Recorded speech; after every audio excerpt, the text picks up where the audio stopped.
Asesinan en Guatemala al capo hondureño de la droga, Byron Ruiz, oriundo de Olancho y que había cumplido condena por narcotráfico en Estados Unidos. Fiscal general dice que el narcovideo es algo político y que probar la verdad será difícil porque fue en 2013.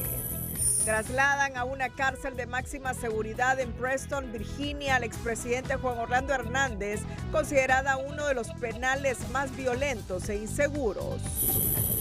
Amas de casa y aseadoras son peces chicos que deben llevar al Ministerio Público a desmontar red de corrupción en el Seguro Social, demandan sectores.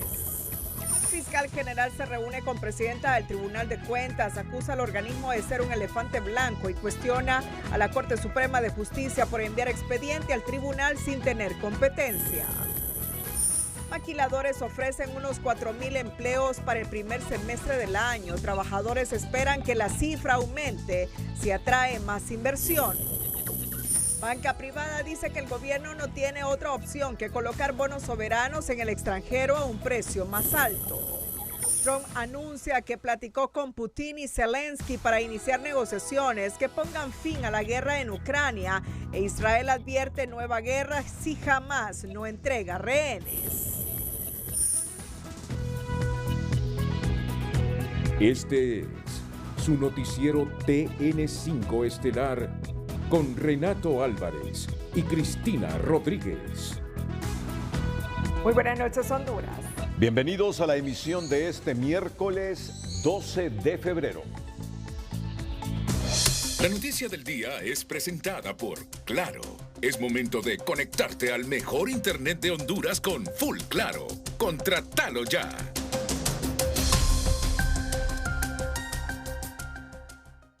Byron Ruiz, narcotraficante hondureño, murió este miércoles en una balacera registrada al mediodía en el kilómetro 22 de la ruta Guatemala-El Salvador. Ruiz cumplió una condena reducida en los Estados Unidos al admitir su responsabilidad en varios delitos relacionados con el tráfico de drogas que le imputó la Fiscalía de Nueva York y por los que fue condenado en septiembre de 2021.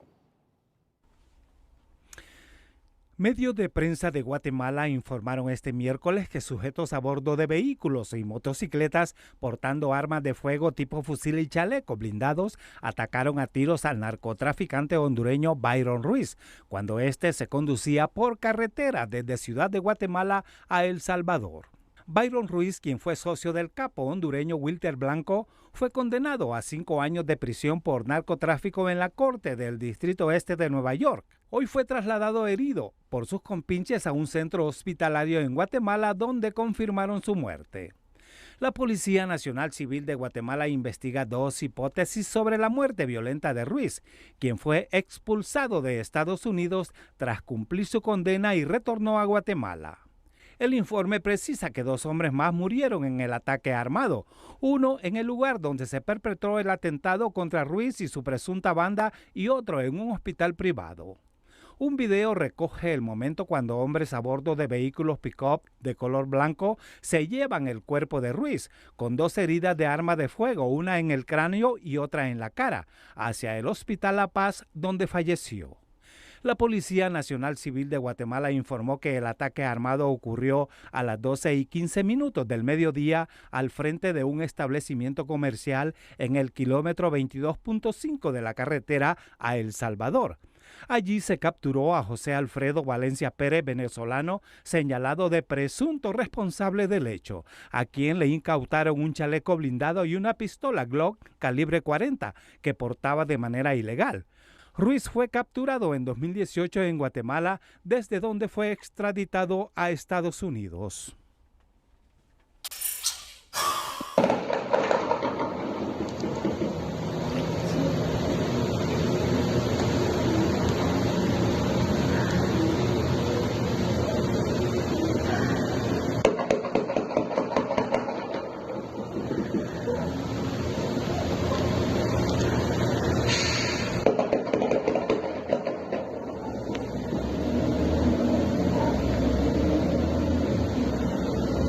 Así fue captado ese tiroteo y que lo publica Prensa Libre de Guatemala. 12:15 del mediodía, balacera en la que hubo heridos y salió muerto el hondureño Byron Ruiz. Byron Ruiz fue imputado por la Fiscalía de Nueva York, condenado a 5 años de prisión. Le redujeron la pena luego de admitir su responsabilidad. Se quedó en Guatemala y esa nación ha sido la que le ha visto morir. Y este es el venezolano que supuestamente está entre los sicarios que le dispararon a Byron Ruiz. Ven ustedes cómo la policía en este momento lo logra detener, está con chaleco antibalas, ya totalmente controlado, y son las escenas que se vivieron en el kilómetro 22 de la ruta Guatemala-El Salvador este miércoles 12 de febrero de 2025, donde ha terminado la vida del hondureño Byron Ruiz.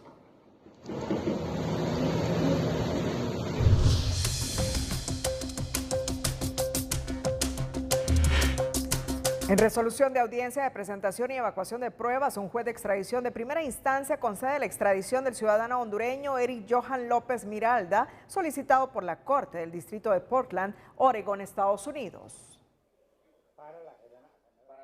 Ha concedido la extradición de este ciudadano hondureño por el delito de conspiración para distribuir 400 gramos o más de una mezcla o sustancia que contenga una cantidad detectable de fentanilo.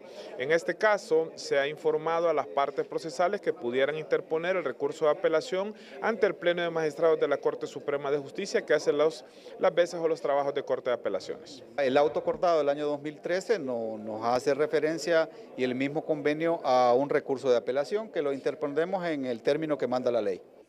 López Miralda fue detenido el 10 de enero pasado en Omoa Cortés y desde entonces guarda prisión preventiva en el Centro Penitenciario para Varones en Támara, Francisco Morazán. Su defensa podrá apelar a resolución judicial que ordena su extradición. El fiscal general restó importancia al tema del narcovideo que muestra cómo el exsecretario del Congreso Nacional y cuñado de la presidenta de Honduras, Xiomara Castro, Carlos Zelaya, negocia con un grupo de narcotraficantes dinero para la campaña política del Partido Libertad y Refundación. Lo del narcovideo es más un tema político y no es fácil llegar a la verdad por haber ocurrido en 2013, estimó Joel Zelaya. A lo menos yo, compa, yo no sé. Esa pregunta me la hacen en todas las entrevistas, entonces cuando ustedes me hacen esa pregunta, veo entonces que más es un tema político.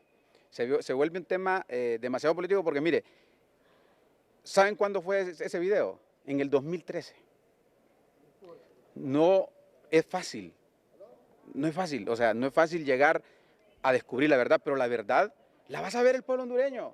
O sea, aquí no tenemos nosotros por qué cubrir a alguien, por mucho que presionen al fiscal general, el fiscal general sabe lo que está haciendo y mi conciencia está tranquila. Pueden decir lo que digan las redes sociales. Zelaya cuestionó que la pregunta sobre el narcovideo se hace en todas las entrevistas o se le hace en todas las entrevistas y por esa razón concluye que es más un tema político y no una evidencia para iniciar una acción penal. ¿Saben de cuándo es el video? Estamos repitiendo lo que dijo Joel Zelaya. Y respondió, fue en el 2013 y no es fácil llegar a la verdad, dijo. Pero hay otros hechos históricos que ocurrieron antes del 2013 y el fiscal los está investigando. Es lo que quiere la gente en Honduras. Independencia total, señor fiscal general. ¿Dónde están las voces que defienden la extradición como herramienta jurídica para el combate de la criminalidad organizada? Cuestionó el presidente del Colegio de Abogados, Gustavo Solórzano, quien comentó que debemos seguir exigiendo que no se termine este tratado bilateral entre Honduras y Estados Unidos. Su culminación nos deja en estado de vulnerabilidad y traerá consecuencias negativas y graves para los hondureños, tanto los que estamos en el país como para los migrantes en Estados Unidos. Debemos exigir que el gobierno se retracte de esta desacertada decisión. Estamos a 16 días y aún el gobierno puede enmendar su error, agregó Solórzano. Diversos sectores que caminaron en una marcha en San Pedro Sula piden a la presidenta Xiomara Castro recapacitar sobre la denuncia del tratado de extradición, advirtiendo que podría ser la peor decisión de su gobierno con graves consecuencias para el país. El tratado de extradición a punto de desaparecer fue uno de los temas en la agenda de la Confederación Nacional de Federaciones y Patronatos de Honduras, CONAFED, durante una marcha celebrada en San Pedro Sula. Sus dirigentes llaman a la reflexión a las autoridades para que reconsideren y pongan por encima los intereses del país. Como organización estamos en contra de que ella ponga la extradición como excusa para evitar que un montón de delincuentes de este país sean extraditados. Este miembro de la sociedad civil cataloga la denuncia de extradición como la peor decisión de la administración de la presidenta Xiomara Castro, que a toda luz la población la ve como un acto de proteccionismo después que se ventiló el video donde sale el cuñado de la mandataria. Creo que es una de las peores decisiones que ha tomado este gobierno. Nosotros hicimos un estudio, acabamos de terminar un estudio, y el 90% de la población hondureña quiere que se restablezca el tratado de extradición. Ojalá, repito, que logren reflexionar, porque esto también nos termina de meter en el ámbito internacional, en la percepción internacional, como un país amigable al narcotráfico. Las consecuencias de la cancelación del tratado de extradición ya son nefastas para el país, ya que este instrumento ha servido para poner al descubierto las mafias que han operado en Honduras a criterio de este profesional del derecho. Desde que la presidenta Xiomara Castro denunció desacertadamente el tratado de extradición, eso convirtió a Honduras en un país atractivo para el narcotráfico y para el crimen organizado. Honduras no recibe ni da la bienvenida a narcotraficantes ni a personas que vengan a dañar la salud de nuestro pueblo, ni mucho menos a usar nuestro territorio como un medio para poder traficar con ningún estupefaciente. Entre otras consecuencias que afectarán al país serán las deportaciones masivas, porque Estados Unidos no se quedará con los brazos cruzados ante esta decisión, opina Humberto Castillo, miembro de la comunidad garífuna de Honduras. Esta gente que está gobernando ahorita no viene con broma, ya lo estamos viendo. Y eso intranquiliza realmente a toda la población. Van a seguir seguramente las deportaciones y otras represalias más, que Honduras no resiste ninguna de esas. Otra de las peticiones en la marcha de la Confederación de Patronatos de Honduras es no más estado de sección, alto a la mega cárcel de Morocón y no más desalojos violentos. Orlín Martínez, Telenoticias. Miren, sobre este tema de la extradición, escribe la diputada liberal Maribel Espinosa y precandidata presidencial: esta noche el que preside el Congreso Nacional, violando las propias normas de la ley orgánica del Poder Legislativo, como es su costumbre, le negó la palabra a la diputada Fátima Mena para presentar como moción de orden, por ser un tema urgente, presentar el proyecto de decreto para mantener el tratado de extradición. L. Redondo suspendió abruptamente la sesión e indicó que no habrá sesión la próxima semana. Esa iniciativa está firmada por 73 diputados del Congreso Nacional. Una prueba más del abuso de poder y del interés marcado de este gobierno para proteger a sus narcos. Ya ustedes pueden ver la última expresión con que termina de redactar este pensamiento la diputada Maribel Espinosa en X. Ya vamos a tener más detalles, o ya los tenemos. Ya lo vamos a tener más adelante, esto que pasó hoy en el Congreso, cuando una diputada, Fátima Mena, intentaba presentar una moción de orden para que se mantuviera el tratado de extradición. Iniciativa que estaba firmada por 73 diputados del Congreso, pero de manera abrupta, dice Maribel Espinosa, se suspendió la sesión. En otra información, ahora el expresidente hondureño Juan Orlando Hernández pagará su sentencia. Bueno, vemos en pantalla a la diputada Fátima Mena. Renato, vemos en pantalla a la diputada Fátima Mena, justo cuando estaba presentando y está...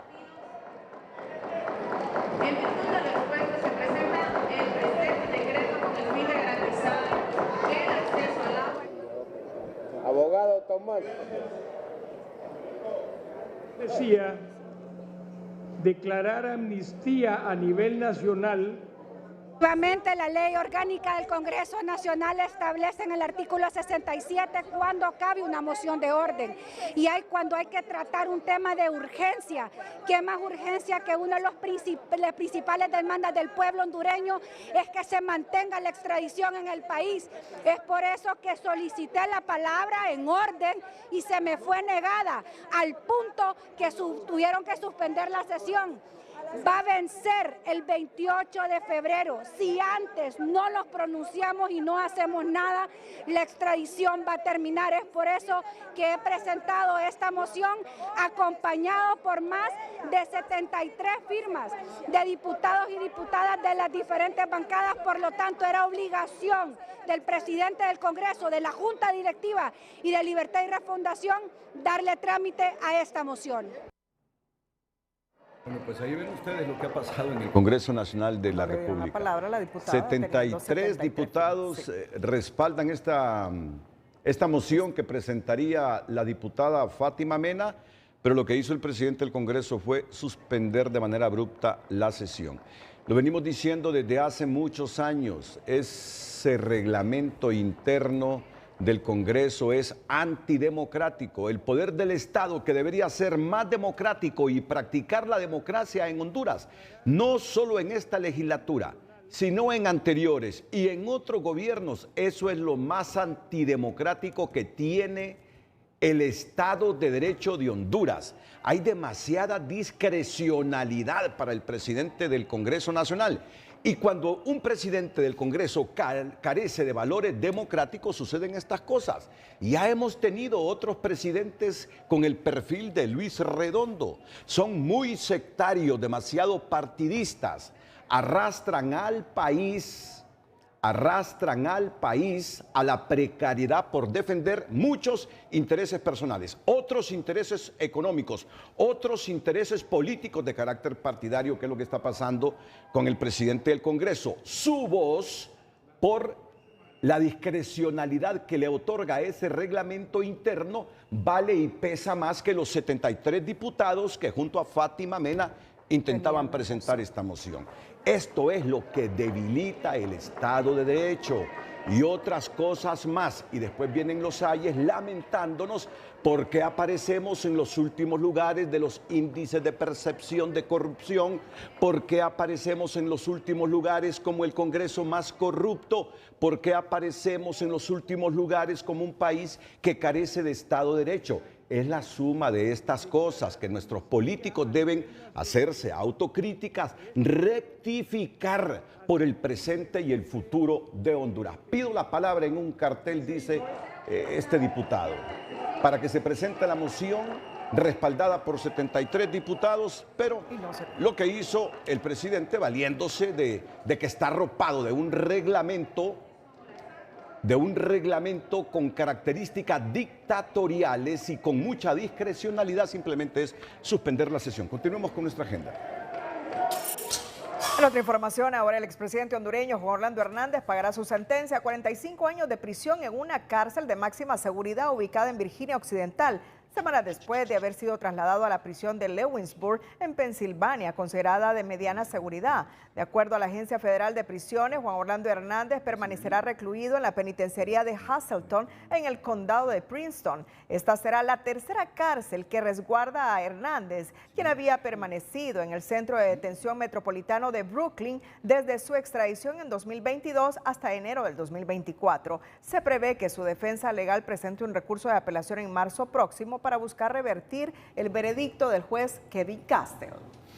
En la comunidad de Los Vados, en Colomoncagua, en la frontera con El Salvador, en el occidente, sus habitantes podrán hacer uso próximamente de una cancha multiusos a un costo de 400,000 lempiras, en nuestra nota positiva de este miércoles.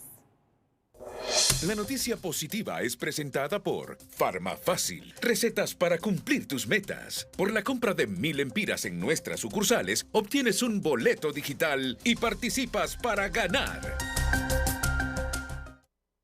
Al inicio de este año, en la zona fronteriza con El Salvador, la construcción de una cancha multiusos es la gran motivación para los alumnos, padres de familia y hasta para los maestros del Centro Básico Marco Aurelio Soto. de la comunidad de Los Vados, Colomoncagua, ya que los estudiantes van a poder concentrar sus energías y recrearse a través del deporte. Es una cancha multiusos que ya está casi en un 90%, solo hace falta lo que es la colocación de las porterías y los aros que van al deporte de básquetbol. Es una enorme emoción la que tenemos nosotros en nuestro centro educativo. Agradecemos al abogado Mario Portillo porque nos ha gestionado este proyecto que va a beneficiar a nuestra comunidad estudiantil. Esta obra va en un 90%, se ejecuta a través de construcciones escolares y se han invertido unos 400,000 empiras. Estará disponible en próximos días para lograr provocar un impacto positivo en los niños y hasta en la comunidad. Con estas canchas nunca las habíamos visto luego esta aldea de San Antonio Vados. Pues aquí van a tener cancha para que jueguen básquetbol las hembras o varones, lo que les guste el juego, el fútbol a los niños. El deporte tiene una gran importancia para la juventud en estos lugares, ya que les permitirá estar saludables, animados y dar excelentes resultados en el estudio. Desde Los Vados, Colomoncagua, Henry Fiallos, Telenoticias.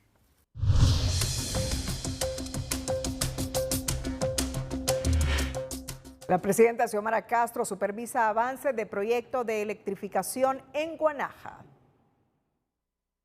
La presidenta hondureña Xiomara Castro supervisó este miércoles el avance de la segunda fase del proyecto de electrificación rural en lugares aislados, que dotará de energía a los pobladores de Guanaja a un costo de 32% menos que el actual. Entonces esto garantiza que va a haber energía o que hay energía de día y de noche.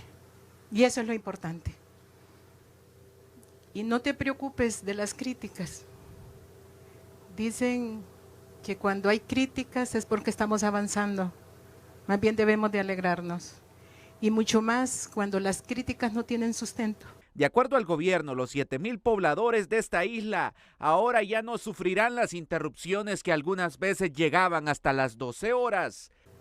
Antes, acá en la isla, aquí están los pobladores de testigos, habían racionamientos, interrupciones de 6 o hasta 12 horas todos los días. Había una red de distribución destruida, sin inversiones, obsoleta, podrida, y no había confiabilidad en todo el servicio eléctrico, además que había una tarifa exacerbada, estaba muy alta. Esta obra consiste en la instalación de 5,380 paneles solares a un costo de 334 millones de lempiras, de los cuales el BID prestó 65 millones, el gobierno de Corea 159 millones y una contraparte nacional de 110 millones.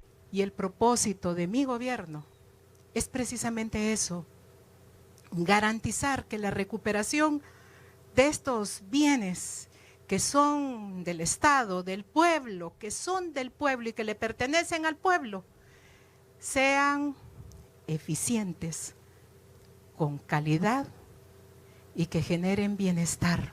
La mandataria hondureña destacó que el propósito de su gobierno es la recuperación del bien público que administraciones anteriores estaban privatizando. Un miembro de la DIPANCO muere tras enfrentamiento armado en el sector de San Judas, en la ciudad Puerto de la Ceiba, de donde nos informan a un monje.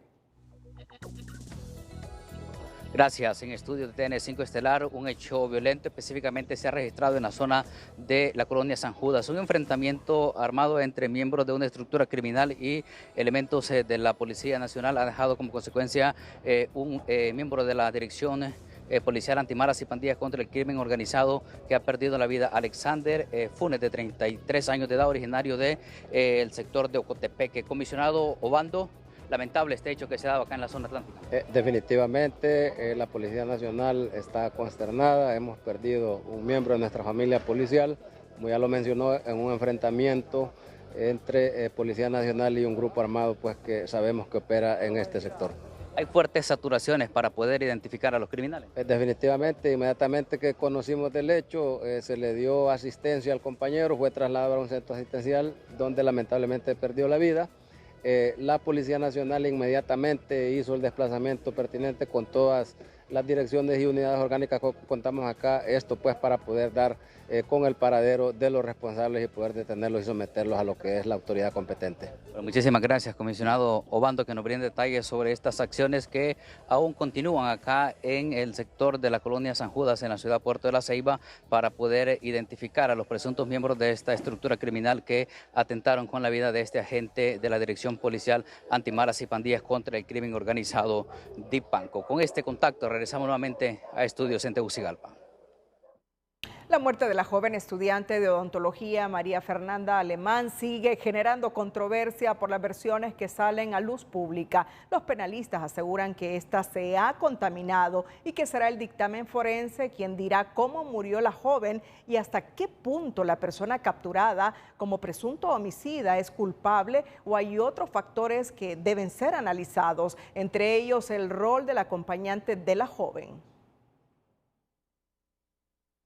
El asesinato de la joven universitaria María Fernanda Alemán, ocurrido este fin de semana en San Pedro Sula, está inmerso en las dudas y desinformación. Y en opinión de este abogado penalista, las múltiples versiones e hipótesis que han trascendido podrían contaminar el caso. Los procesos de investigación se desvían del objetivo principal o se desvían de la tesis original cuando ya existen versiones, más que todo rumores no confirmados de un lado, de otro lado, entonces se puede perder la perspectiva de la investigación. Según el análisis del video del incidente realizado por este abogado, Oscar Ramírez, quien fue capturado tras haber disparado al vehículo en el que se conducía la víctima junto a un acompañante, cometió un dolo eventual, es decir, que realizó la acción estando consciente que podría causar daños que trajeran consecuencias. Él sabe que disparándole al carro donde van personas puede causar un daño, en este caso matar a alguien, pero aún así asume la responsabilidad. Y él, el dolo eventual es ese, que aún sabiendo que puede causar un daño, lo hace, lo dispara y él por decirlo así, él es el que se compromete. Pero la familia del capturado, quien está siendo acusado por tentativa de homicidio, denuncia que el video de 37 segundos presentado en los medios de comunicación está incompleto y manipulado. Aseguran que Ramírez no disparó a la ventanilla del automóvil, así como se aprecia en algunas fotografías, por lo cual señalan que el disparo que mató a la joven se realizó desde adentro del automotor, posibilidad que debe investigarse y no descartarse, sugiere Duarte. Yo pienso que aquí no hay que darle protección ni siquiera de decir, este es un testigo protegido, si se puede considerar como sospechoso. Yo creo que para despejar todas las dudas, tanto la persona que ya se sabe quién iba en el vehículo y la fallecida, que lógicamente ya sabemos, se tiene que develar el nombre. ¿Por qué? Porque así tiene que existir una investigación objetiva, no encubrir absolutamente nada. De su lado, este profesional del derecho enfatiza que las muchas versiones surgidas en el caso no pueden determinar por sí solas la culpabilidad o inocencia de ningún involucrado. Tendrá que prevalecer el dictamen, obviamente, de autopsia que se le ha realizado a la persona que murió violentamente, porque va a determinar trayectoria de bala, cómo murió, posición en que estaba en el vehículo, y además también el dictamen de inspecciones oculares, donde se determine específicamente cómo impactaron las balas en el vehículo, de dónde fue la trayectoria, de dónde provinieron, y también cuando haya una reconstrucción de hechos que determine cuál fue la trayectoria que el vehículo siguió al momento de pasar enfrente de todos los involucrados. Los abogados entrevistados por Telenoticias coincidieron en el mal manejo del caso por parte de las autoridades, cuando preliminarmente afirmaron que se trataba de un crimen pasional para luego rectificar la información. Los especialistas además piden reservas a la ciudadanía y no afirmar que el asesinato de la joven fue a manos de su expareja, su acompañante o producto de un altercado entre todos los involucrados, porque al final se perdió una vida y no se debe revictimizar a la víctima. Gabriela Lobo, Telenoticias. Sobre esta temática se ha pronunciado la Asociación de Pastores. En relación a las recientes muertes de mujeres, se pronuncia a favor de un desarme general. Nos solidarizamos con cada familia enlutada por la muerte violenta de sus seres queridos y particularmente las más recientes de jóvenes mujeres, entre ellas María Fernanda Alemán, la última caída bajo relación de poder de un hombre y que deja a un niño de 4 años. Como consecuencia de este caso y como en otros hechos violentos, a un hijo o hija se les quita el derecho de crecer con su madre y por haberse multiplicado la maldad, el amor de muchos se enfriará, dice Mateo 24:12. Rechazamos la cultura de violencia promovida por una sociedad machista y un país donde se permiten varias armas en posesión. En tal sentido, pedimos a las autoridades un desarme general, ya que la mayoría de muertes es por arma de fuego. La joven María Fernanda Alemán era emprendedora, estudiante universitaria y madre soltera, al igual que la mayoría de las víctimas. En tal sentido, no podemos ser indiferentes a esta tragedia que abarca a todo el país. Atentos porque cuando retornemos, pero antes, han capturado hoy a un abogado por apropiarse de prestaciones laborales de ex empleada municipal. La Agencia Técnica de Investigación Criminal capturó al abogado Orlando Josué Mendoza Hernández, acusado por apropiación y retención indebida agravada y falsificación de documentos públicos en perjuicio de una ex empleada de la alcaldía de Tegucigalpa, con quien en julio de 2023 firmó 2 contratos para representarla en una demanda laboral y ante cualquier institución financiera, por lo que cobraría 25% de honorarios, pero el abogado desapareció. La ofendida acudió al área de recursos humanos de la comuna capitalina, donde le informaron que su cheque por 292.963 lempiras y 83 centavos fue reclamado por su abogado, quien además retiró las aportaciones de su cliente en una cooperativa. Más adelante, el fiscal general del Estado, Joel Zelaya, califica al Tribunal Superior de Cuentas de un elefante blanco. Atentos a esta noticia que tendremos en los próximos minutos aquí en el Noticiero Líder. Además, el próximo lunes 17 de febrero se producirá la rotación en la presidencia de la Sala Constitucional y de coordinadores en el resto de salas. Entérese más adelante quién será por los próximos 365 días el presidente o el coordinador de la Sala Constitucional de la Corte Suprema de Justicia. Pero antes, en Educación Financiera te mostramos 3 indicadores básicos que deben considerar los emprendedores al momento de dar seguimiento al desempeño de su negocio.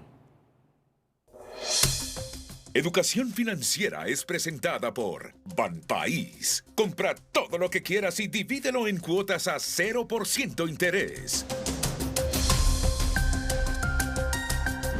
Indicadores financieros básicos para los emprendedores, y estos son: margen de contribución. Podrá conocer la eficiencia de su empresa para generar productos o servicios con base en costos variables. Le permitirá identificar los productos más rentables y el valor de venta ideal para generar rentabilidad. Punto de equilibrio. Le dejará saber cuánto necesita vender para cubrir costos y gastos. Su fórmula consiste en dividir los gastos fijos entre el margen de contribución. Margen neto.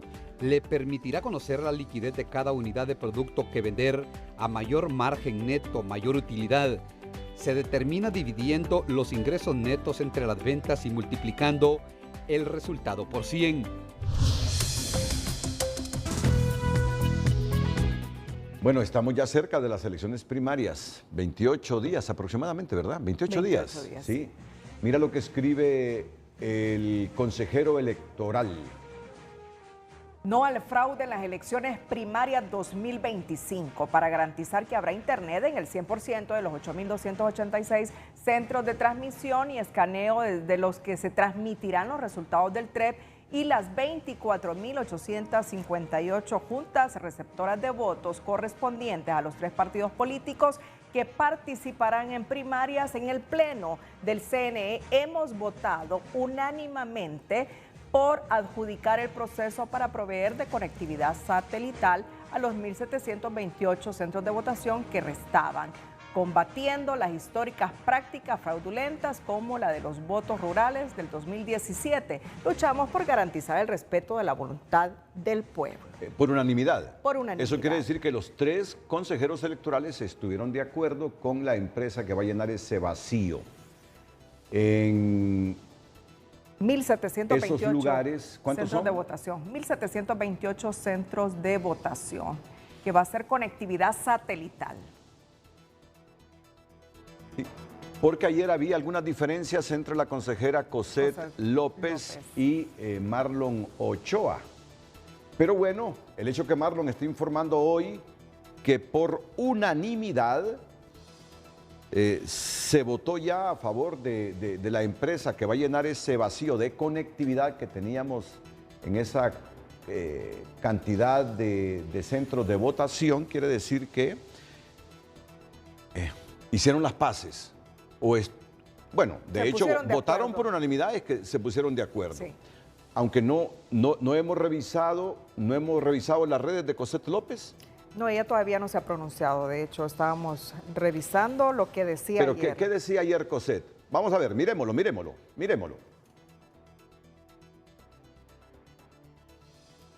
Lo bueno es que hay consenso. Ninguna Eso decía ayer empresa Cosette. Puede ejercer presión para inducir a que el CNE reciba de ellos algo que comprometa a la institución e implique que saldrían adjudicados con un contrato para el cual no han cumplido los requisitos, decía ayer la presidenta Cosette López. En sus redes sociales, y esto fue lo que le captamos nosotros como TN5. ¿No son dos opiniones diferentes? Sin lugar a dudas. Yo estoy dispuesta a emitir mi voto en apego a la ley, en apego a los informes que se emiten. Y cuando una empresa no presenta las cosas que necesitamos, yo no soy del criterio de que se le adjudique, y en eso me sostengo de aquí al sol. Bueno, pero si hubo unanimidad hoy es que al final se pusieron de acuerdo y todos creyeron en la empresa que va a llenar este vacío de conectividad. Continuemos. El lunes 17 de febrero se producirá la rotación en la presidencia de la Sala Constitucional y de coordinadores en el resto de las salas. Todo indica que en la Sala Constitucional finalmente Luis Fernando Padilla asumirá la conducción sin el dramatismo que caracterizó ese proceso el año pasado. A 4 días de la rotación de coordinaciones de las 4 salas de la Corte Suprema de Justicia, su presidenta ha enviado señales de respeto al orden de precedencia establecido en punto de acta del Pleno, en particular la presidencia de la Sala Constitucional. Anteriormente lo dije, ya todas las salas se tienen previstas las rotaciones. Para el día 17 de febrero ustedes tendrán conocimiento de quiénes son esas personas, uno que va a presidir la Sala Constitucional y los demás magistrados en las demás salas, que son van a ser los coordinadores. No tenemos ningún problema en este sentido. En el acto de reconocimiento público de la sentencia del caso Gutiérrez Navas y otros versus Honduras, la magistrada Raquel declaró que a partir del día 16 del presente mes, el magistrado Luis Fernando Padilla debe presidir la Sala Constitucional. Si hasta este momento en el Pleno de Magistrados de Suprema Corte no se ha tomado una decisión distinta a la que ya se ha anunciado, que es que asuma cada uno de los magistrados a quien corresponde en las coordinaciones y en la presidencia de la Sala de lo Constitucional.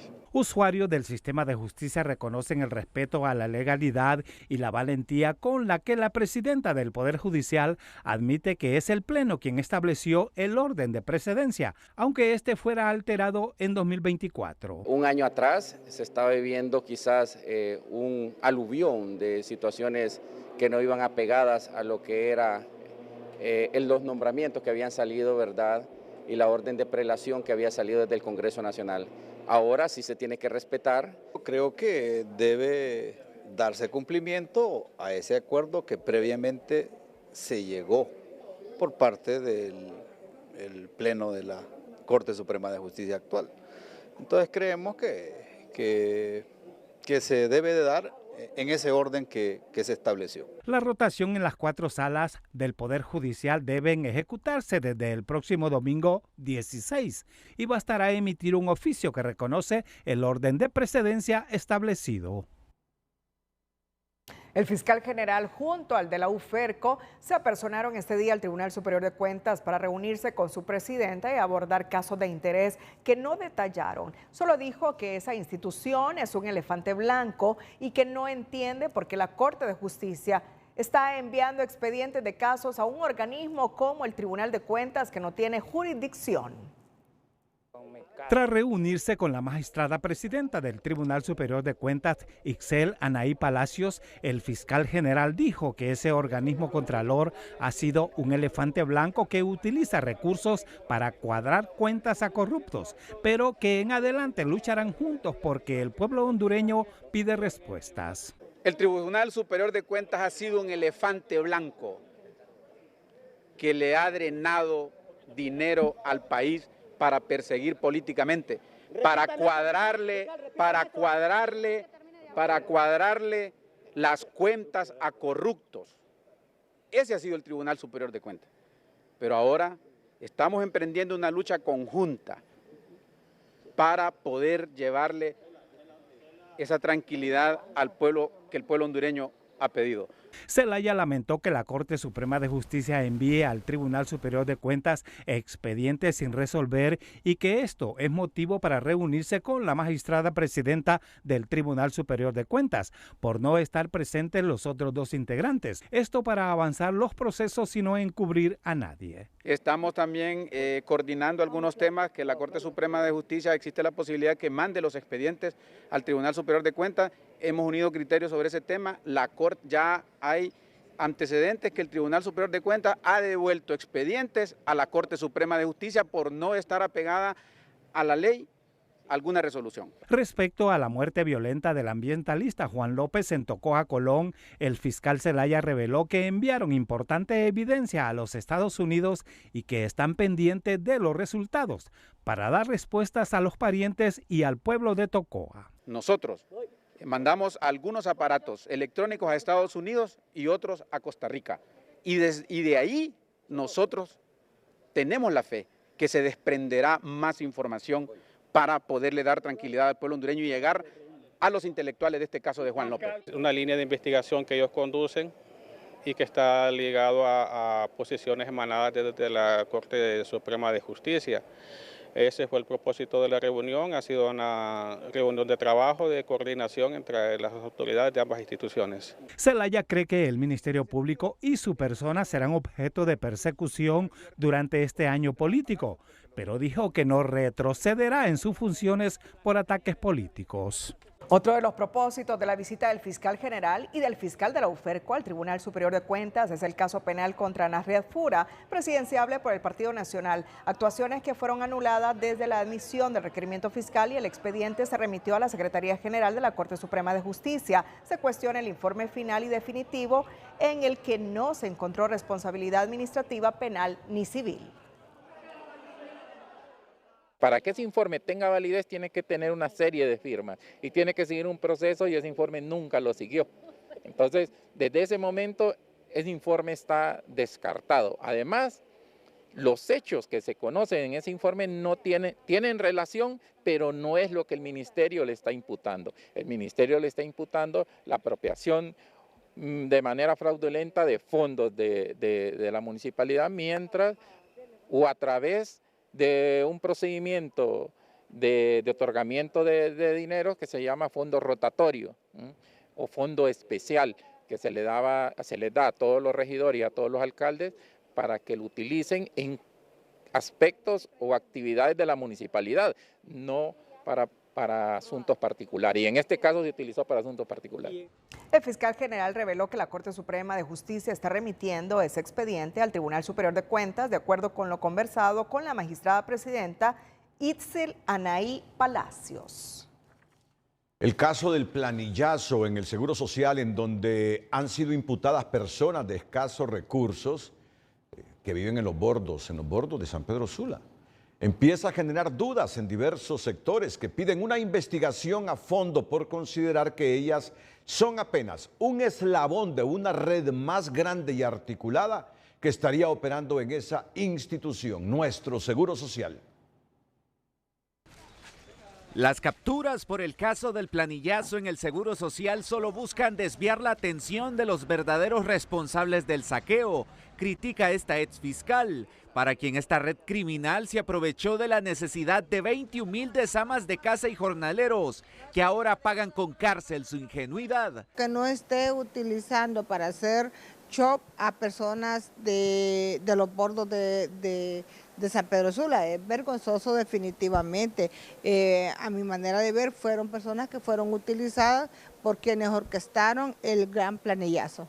Lo que está claro es que el caso no puede darse por cerrado, señala esta doctora y diputada, que lamenta que la justicia solo castigue a los de pies descalzos, cuando ya se ha denunciado en reiteradas ocasiones a quien presuntamente encabeza esa estructura delictiva. Si el Ministerio Público quiere efectivamente demostrar que es un ente independiente, nuevamente tiene una gran oportunidad para que demuestre, que investigue los verdaderos ladrones de la seguridad social. Pero la más interesada en que se aclare este tema es la radióloga Ana Castro, hermana de la presidenta Castro, asegura la presidenta de la interventora del Seguro Social, debido a las versiones que la vinculan a las planillas fantasmas.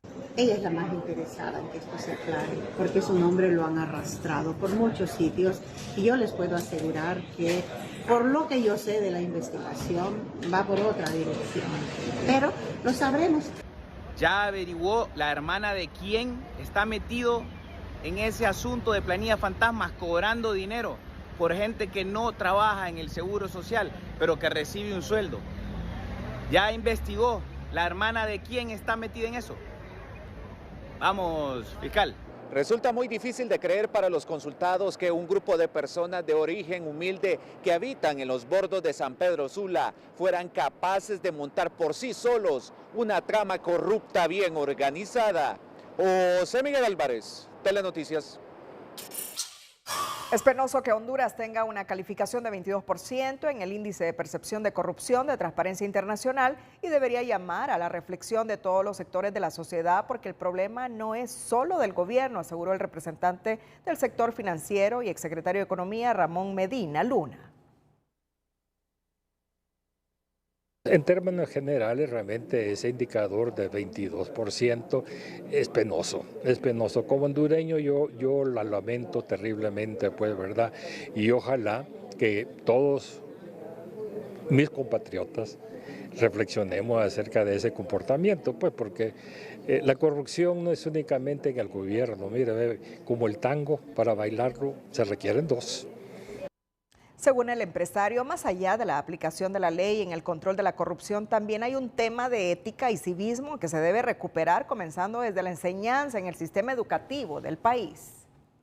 Distinto el pensamiento del empresario Daniel Facusé, presidente de la Asociación Hondureña de Maquiladores, quien califica como percepción errónea el índice de corrupción que ubica a Honduras entre los estados más corruptos del continente. Le tomó 5 días llegar al millón. Ese índice de corrupción es una percepción que yo por lo menos no lo siento.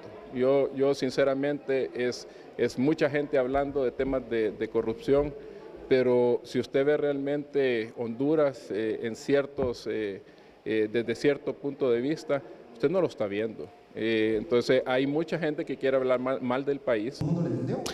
En efecto, Facusé manifestó que hay gente extranjera que quiere hacer aparentar que el país es corrupto con el fin de ahuyentar la inversión. Mire usted, lo que es la libertad de expresión, dice Ramón Medina que es penoso que Honduras retroceda en el control de la corrupción, mientras que el presidente de la Asociación Hondureña de Maquiladores dice que el índice de percepción de corrupción de Transparencia sobre Honduras es una percepción errónea.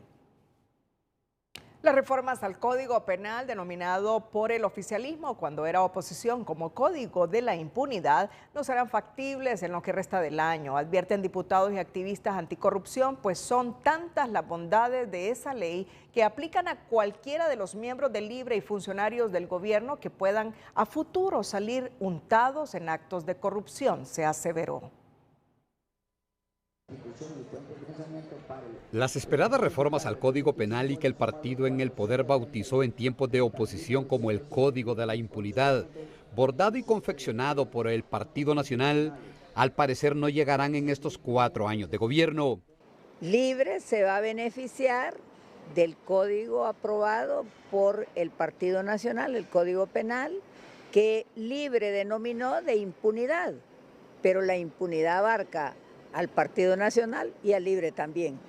Para la congresista Maribel Espinosa, la cúpula de LIBRE temprano se dio cuenta que ese código de la impunidad y de membresía azul con una estrella solitaria es tan útil para los nacionalistas como para su gente, pues todos aquellos que en este gobierno se embarren de corrupción podrán sacar la sombrilla impune e impermeable que dejaron los cachurecos. Cada día que ese código de la impunidad siga vigente, los delitos que se cometan mientras esté vigente el actual código se van a juzgar conforme ese código y no uno nuevo que aprobemos. En el primer día del presente periodo legislativo, la bancada de Libre y quien ocupa la presidencia del Congreso Nacional, Luis Redondo, prometieron reformar el oprobioso Código Penal de los Azulitos. Al cabo de 3 años, las cosas siguen igual. Y se han valido el discurso de establecer de que esto fue creado por el gobierno anterior, pero va a ser utilizado y es utilizado por el gobierno actual, así como temas como la amnistía política o la denuncia del tratado de extradición, que todo esto confluye en un debilitamiento de los mecanismos para combatir la criminalidad, especialmente la corrupción. Son muchos los que dicen que los funcionarios y diputados oficialistas saben que una reforma en estos momentos los deja desprotegidos al cierre de este gobierno y en un año electoral, aunque en el legislativo la bancada de Libre vuelve a empeñar la palabra de hacer las reformas más temprano que tarde. Están esos dos posicionamientos y bueno, una vez que llegue nuestro dictamen final, que ya lo hemos presentado al Pleno, se va a discutir o la derogación total o la reforma parcial. Pero a menos de un año para el cierre de la última legislatura, las reformas al Código Penal o de la impunidad no figuran ni en la agenda ni en la voluntad de quienes mueven los hilos del Congreso Nacional. Reformar el Código Penal es una promesa de campaña del Partido Libertad y Refundación, que en su momento lo calificó como el Código de la Impunidad. Ya pasaron 3 años y al parecer esta impunidad saltará al próximo gobierno. Ulises Aguirre, Telenoticias. En la sección del emprendedor les cuenta de los esfuerzos de Glenda Giselle Galo y su negocio de floristería en Choluteca, cuyos diseños y arreglos propios de la temporada tienen una buena demanda entre sus clientes. El emprendedor de hoy es presentado por Ficosa. Ahorra para lograr todo lo que te propongas porque en Ficosa tienes todo el respaldo para que descubras cómo ahorrar es poder. Ney Fernández se ha consagrado como pintor en Comayagua, donde recientemente presentó 10 piezas que fue acumulando aproximadamente en un año. Una exposición de una serie, de una colección personal, pues esta colección nace de un año de trabajo, son las piezas que han ido como quedando y unas que me da como pesar venderlas. Entonces, por ejemplo, la Dolorosa de Comayagua representa también un antes y un después de mi carrera en temas de acabados. Yo trabajo con spray y para mí fue como sumamente impresionante el ver el acabado de la pieza una vez terminada. Toda su vida ha sido artista, pero ya tomándose en serio el trabajo, lleva 5 años dando ese deleite con sus destrezas a propios y extraños y disfrutando cada presentación de sus cuadros que han sido su máxima inspiración. Podríamos decir que de ser artista toda mi vida, pero así profesionalmente 10 años y 5 años ya tomándomelo bien en serio. ¿Cuántas piezas o con cuántas piezas actualmente usted cuenta? Ok, estas son como la colección que le mencionaba, que son piezas que están disponibles para este tipo de espacios, como donde me busquen, yo las llevo, las expongo. Cuéntenos si la gente quiere contactar con usted, ¿a qué número lo pueden hacer o dónde lo pueden localizar? Okay. Mi número de teléfono es el 89 55 52 73 y en mis redes sociales aparezco como Ney Fernández Coach. Ney Fernández, presente en exposiciones murales y las peticiones en pinturas que se le soliciten. Desde Comayagua, para TN5 Estelar, Sandra Pérez. Miren, esto ha generado polémica en los círculos gubernamentales del país. Primero lo que dijo Maribel Espinosa, luego de que no se le cedió la palabra a Fátima Mena para leer una moción. Esto es lo que escribí en su cuenta de X esta noche. El que preside el Congreso Nacional, violando las propias normas de la Ley Orgánica del Poder Legislativo, como es su costumbre, le negó la palabra a la diputada Fátima Mena para presentar como moción de orden, por ser un tema urgente, presentar el proyecto de decreto para mantener tratado de extradición. Luis Redondo suspendió abruptamente la sesión e indicó que no habrá sesión la próxima semana. Esa iniciativa está firmada por 73 diputados del Congreso Nacional, una prueba más del abuso de poder y del interés marcado de este gobierno para proteger a sus narcos. Nuevamente, la ley orgánica del Congreso Nacional establece en el artículo 67 cuando cabe una moción de orden y cuando hay que tratar un tema de urgencia. ¿Qué más urgencia que una de las principales demandas del pueblo hondureño es que se mantenga la extradición en el país? Es por eso que solicité la palabra en orden y se me fue negada, al punto que tuvieron que suspender la sesión. Va a vencer el 28 de febrero. Si antes no nos pronunciamos y no hacemos nada, la extradición va a terminar. Es por eso que he presentado esta moción acompañado por más de 73 firmas de diputados y diputadas de las diferentes bancadas. Por lo tanto, era obligación del presidente del Congreso, de la Junta Directiva y de Libertad y Refundación darle trámite a esta moción. Luis Redondo ha reaccionado de esta manera en su red social para aclarar la desinformación de los políticos que están en campaña abierta y de los medios de comunicación partidarios a estos políticos. Se aclara lo siguiente, que lo que se pretendió presentar por una congresista en la sesión de hoy es improcedente e ilegal, ya que la congresista pretendió solicitar una moción para que el Congreso apruebe el mantenimiento de la vigencia de la extradición. Sin embargo, el Congreso Nacional no tiene facultades de decidir o dirigir la política exterior del Estado, puesto que esa es una facultad exclusiva del Poder Ejecutivo, artículo 245, numeral 12 de la Constitución. Lo que pretendió solicitar la congresista es claramente que el Congreso Nacional ejerza una injerencia al margen de la Constitución y cometa usurpación a las funciones del Poder Ejecutivo. Esto es tan ilegal como que la Corte Suprema de Justicia elabore, apruebe e implemente una ley.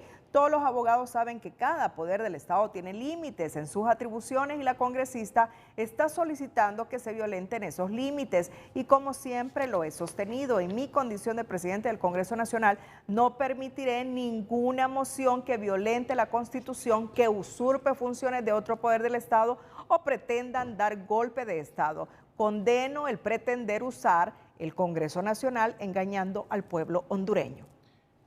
Esa es la respuesta del presidente del Congreso, Luis Redondo, a los comentarios de las diputadas Maribel Espinosa y Fátima Mena. Vamos a ir a una nueva pausa comercial, pero antes, según el índice de riesgo climático publicado hoy por Herman Watch Honduras, Dominica y China aparecen como los 3 países del mundo más vulnerables al cambio climático.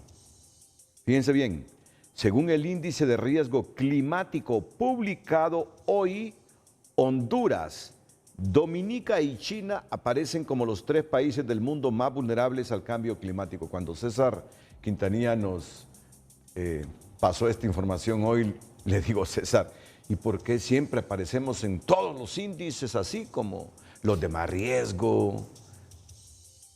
Pero mejor escuchemos a César Quintanilla sobre esta nueva medición que se hace sobre nuestro país, en el sentido que somos uno de los 3 estados con más riesgo climático en el globo terráqueo.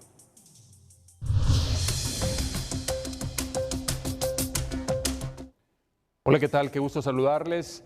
Miren ustedes lo que ha publicado hoy Herman Watch, su índice de riesgo climático, y en qué concluye tras hacer un estudio de 30 años entre 1993 y 2022, que Dominica, China y Honduras son los países más afectados por los fenómenos meteorológicos extremos. Quiere decir que también son los países más vulnerables al cambio climático en todo el planeta y que pueden esperar, pues en cualquier momento, más fenómenos extremos. Atención con eso.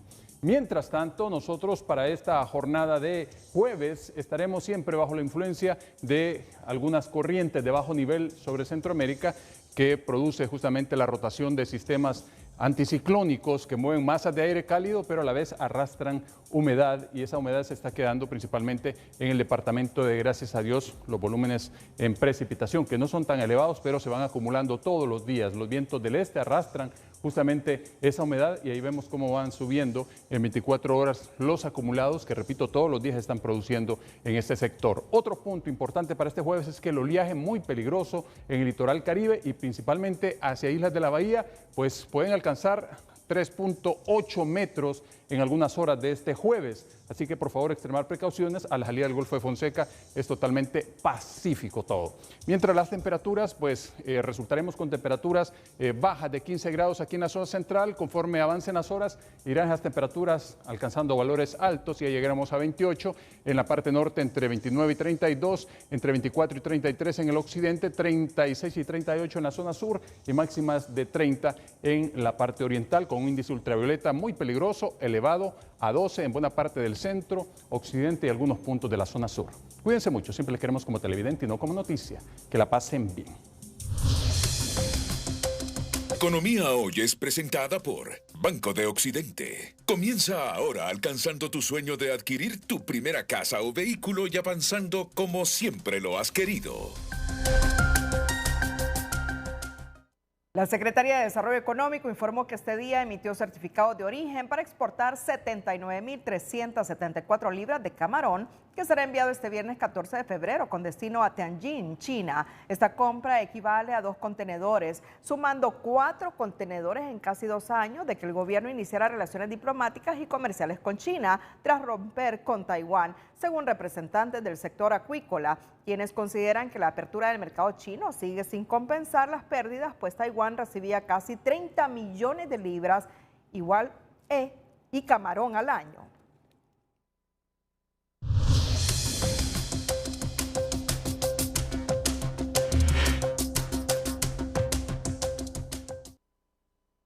Al menos 4.000 empleos en el rubro de la maquila en los primeros 6 meses del año ofrecen los maquiladores, cifra que los trabajadores esperan que aumente al tiempo que demandan seguir haciendo gestiones para traer la inversión al país.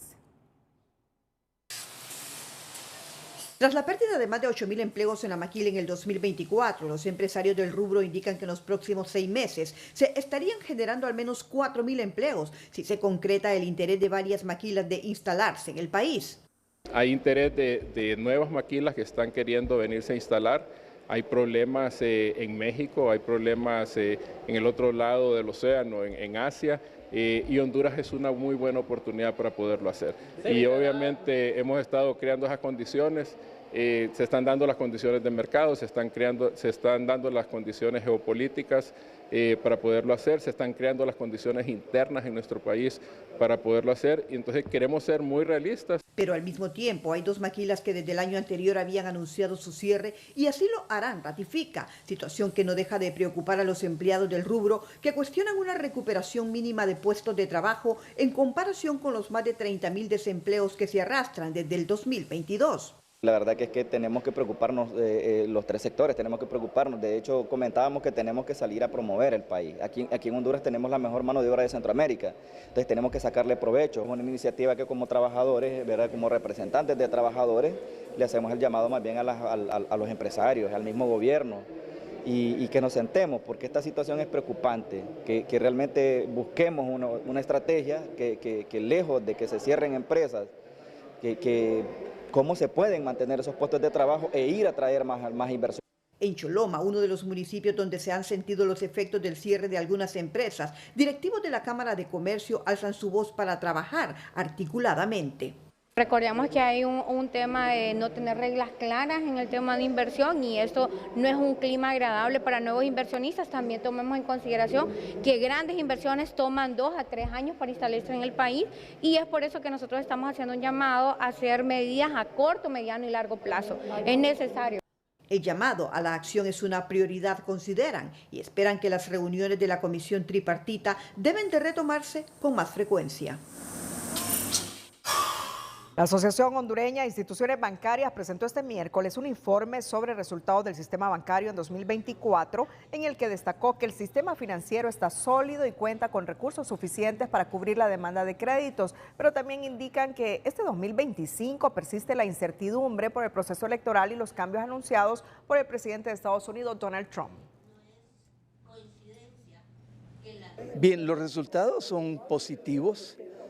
El ambiente que hemos tenido en el 24, si bien ha tenido incertidumbre, definitivamente la presencia de un nuevo actor en Washington pues genera incertidumbre sobre el tema aranceles, sobre el tema migrantes. El desafío que tenemos, creo yo, sobre todo este año, que es un año electoral, es que se mantenga un clima de certidumbre, que no detenga a los inversionistas en pensar en desarrollar proyectos. Repito, la banca está en la mejor disposición y cuenta con, creo yo, bastante fondos para atender la demanda de crédito que puede venir. En su informe, la IVA detalló que registran una liquidez bancaria de 122.837 millones de lempiras y el crédito creció en 24% a pesar de las alzas en los intereses. Agregan que están financiando a todos los sectores productivos y aportaron en impuestos más de 7.000 millones de lempiras el año anterior. La colocación de bonos soberanos en el extranjero será onerosa y es la única opción que le queda al gobierno, opinan integrantes del sector financiero, en vista que no pueden colocarlos en la banca nacional. En vista que el país mantiene un índice de riesgo país desfavorable, aseguran. El Minuto Financiero es presentado por el RAP. Digitalízate descargando la app del RAP. Ahora puedes revisar tu estado de cuenta porque la nueva sucursal del RAP se descarga. Colocar un bono soberano en el extranjero para pagar deudas de la Empresa Nacional de Energía Eléctrica saldrá oneroso, pero es la única opción que tiene el gobierno en este momento, porque no hay forma que coloque en la banca nacional, indica este representante del sector financiero. El precio al que se colocan esos fondos es oneroso, pues esos bonos van a ser colocados a 8,5%, lo cual incrementa la carga sobre el servicio de la deuda del país, ¿verdad? En el mercado interno, como son bonos no soberanos, no respaldados, no hay forma que se coloquen. En el mercado externo, como son bonos soberanos, o sea, tienen el respaldo del país, sí se pueden colocar. Las condiciones financieras siguen siendo desfavorables, pues Honduras registra un índice de riesgo país de 410 puntos y Estados Unidos mantiene la tasa de interés en 4.5%, por lo que la tasa podría ser mayor al 9% para el país. Esperaríamos nosotros que se logre realmente una buena negociación para la salud de las finanzas públicas, pero no creemos que sea tan diferente a la última negociación que se tuvo con los bonos temáticos.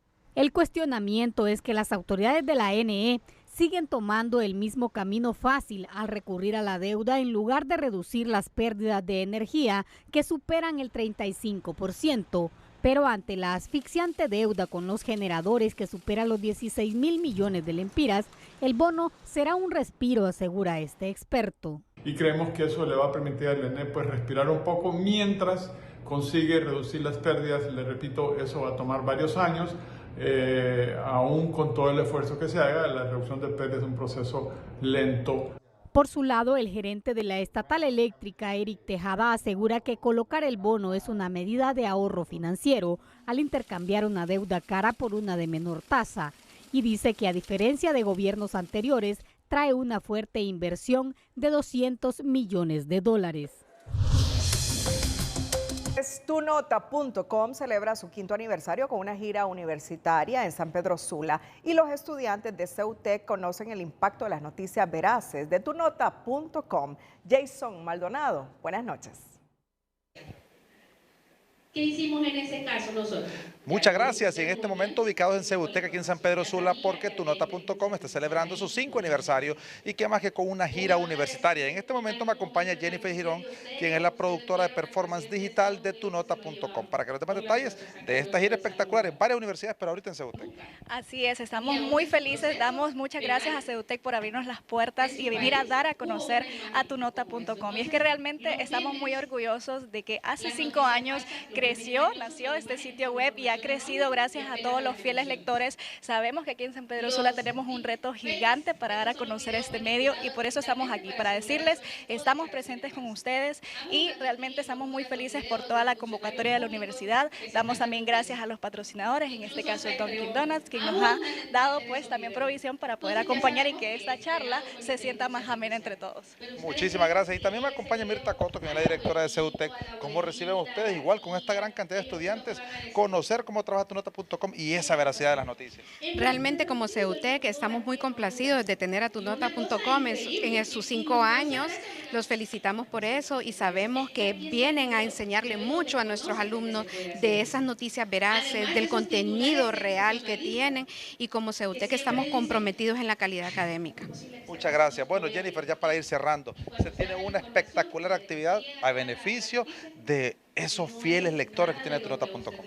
Así es, fieles lectores y los que no han leído tunota.com, es el momento de entrar a tunota.com pleca aniversario, porque ¿qué va a pasar? Ustedes van a dejar sus datos y pueden participar por ganarse una antena Starlink. Estamos regalando 5 antenas Starlink para que puedan tener internet satelital. Entonces, de entrada, ya están invitados a que entren a tunota.com pleca aniversario, llenen sus datos y en los próximos días vamos a estar anunciando los ganadores. De verdad que muchísimas gracias, estamos muy orgullosos.